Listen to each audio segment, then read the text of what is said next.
Welcome to Preparing for the Unexpected.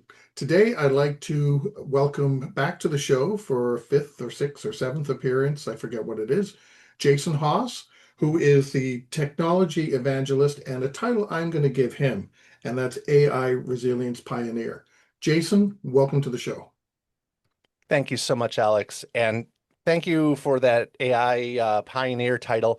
I'm not quite sure what to do with it, so I'm just going to give it a hug and honor it. Thank you so much and happy to be here.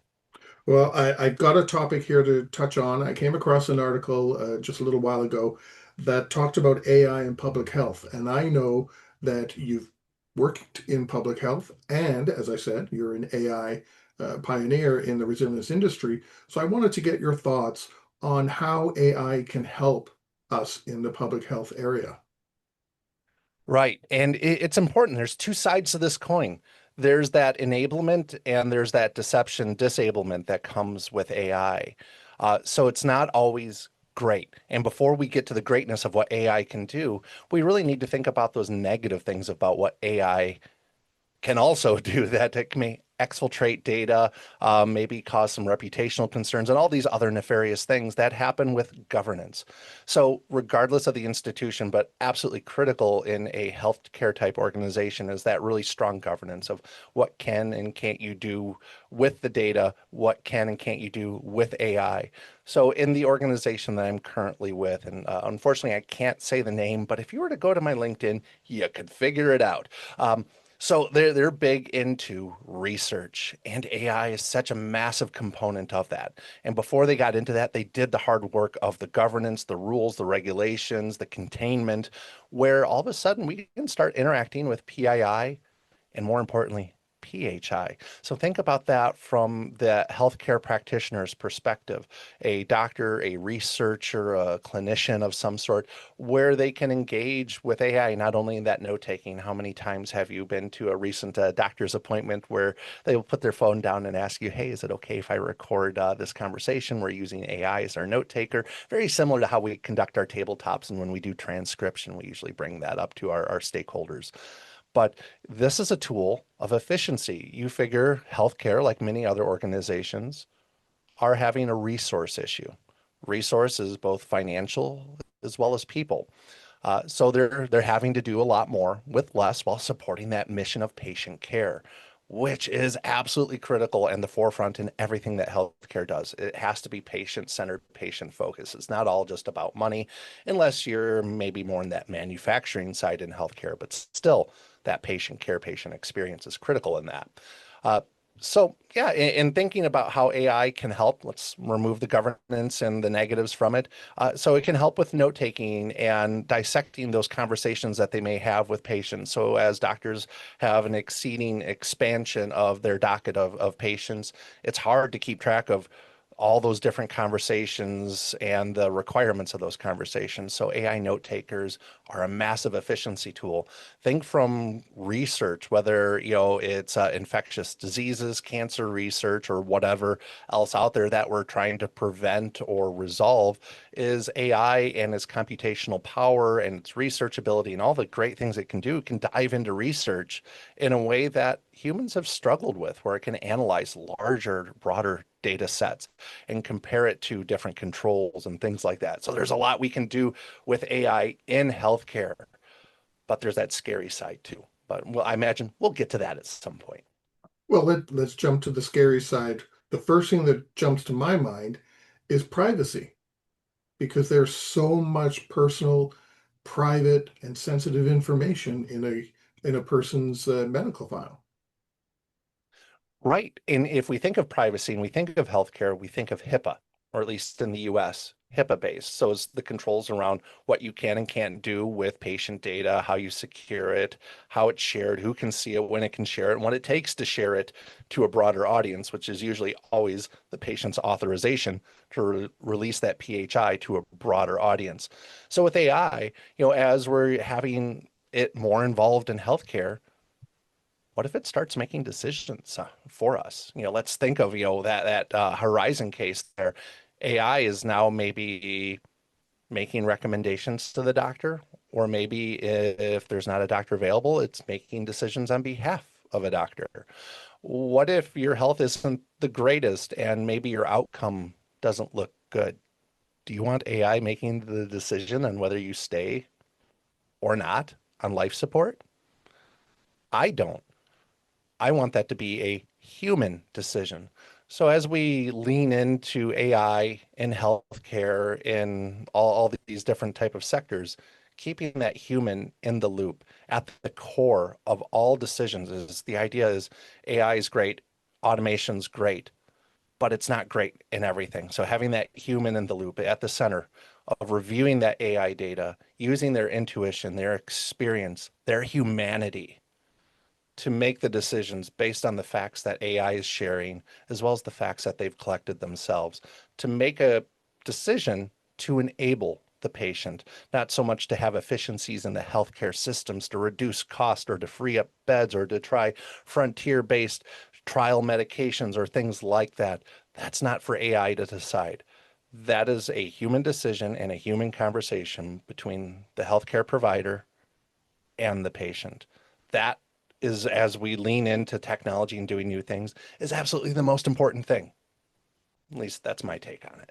Could it be something in the middle where AI can suggest alternate treatments, or uh, if a doctor or nurse is struggling to try and figure out and diagnose the patient, that information could go into AI and said, here are some additional possibilities that the patient is experiencing. It could be one of these five different things, because there are so many different things, and just like people are interdependent on each other, so are our internal organs, and the way our body works.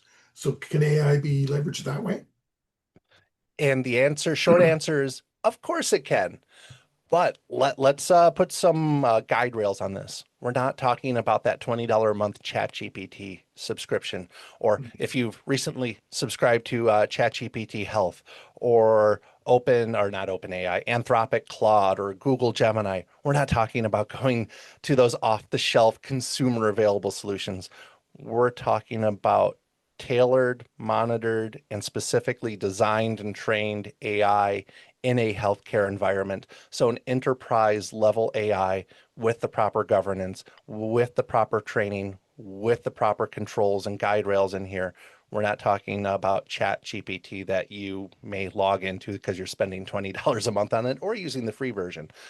So the long answer to that short question is yes, of course, with the right type of systems in place, the right type of training in place, the right type of governance in place, yes, that can be an advisement partner to the healthcare provider to support that patient care journey. I think you touched on something I want to ask you about, because a lot of people think there is only one AI, and it's just being provided by Microsoft or Google, but it's still only one eye. It sounds to me as though there are multiple different AIs out there. You're not using the same software for everything, or the same AI platform for everything. They can be geared towards specific with a specific focus. Right. At the end of the day, the way I look at AI, it's another tool in my whole toolbox of tools. So, Google Gemini may perform differently than OpenAI ChatGPT, than Anthropic Claude, or Meta Llama, or Mistral, or other, or Nova, which is by Amazon. There's so many models out there on the market. Some are very specific in what they can do. Some are more focused on coding. Some are more focused on, human, literary type of engagements, plain text engaging that way. Some are all about agentic AI, where it's more of that automation, more self-reliant type things. So there's so many AIs, different types of AI out there. You can do self-hosted, hosted on your own iron, your own hardware, your own data centers, or you can, use a SaaS-based AI and, leverage that provider's own infrastructure to deliver AI for you, and then you govern that via agreements. So there's a lot of different tools out there.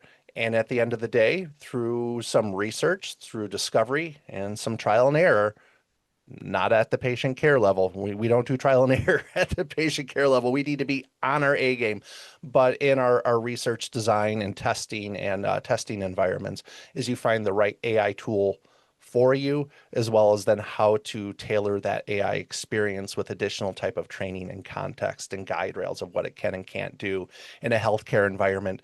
Most likely you're restricting AI to not go to the internet to research what is the latest and greatest cure for that issue that you brought forth with your healthcare provider. It's all being trained on that institutional data and research. And I like what you said earlier about helping the staff that are, we're having staffing challenges and skill challenges as new people come on board. AI can actually leverage the very detailed administrative tasks in the public health sector because there is a lot of administration in there. Right. And if we think of administration, and it's not just, billing codes or pharmacy orders or surgery orders, there's also this form of preparedness within our healthcare organizations, in emergency management type focus.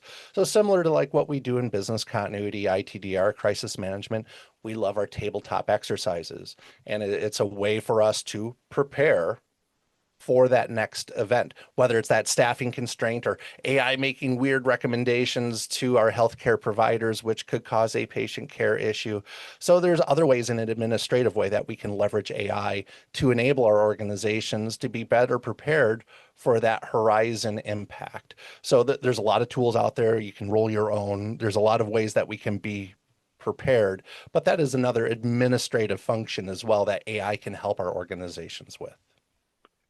Jason, we're almost out of time. Do you have any final thoughts or a final message you'd like to convey regarding AI and the public health sector?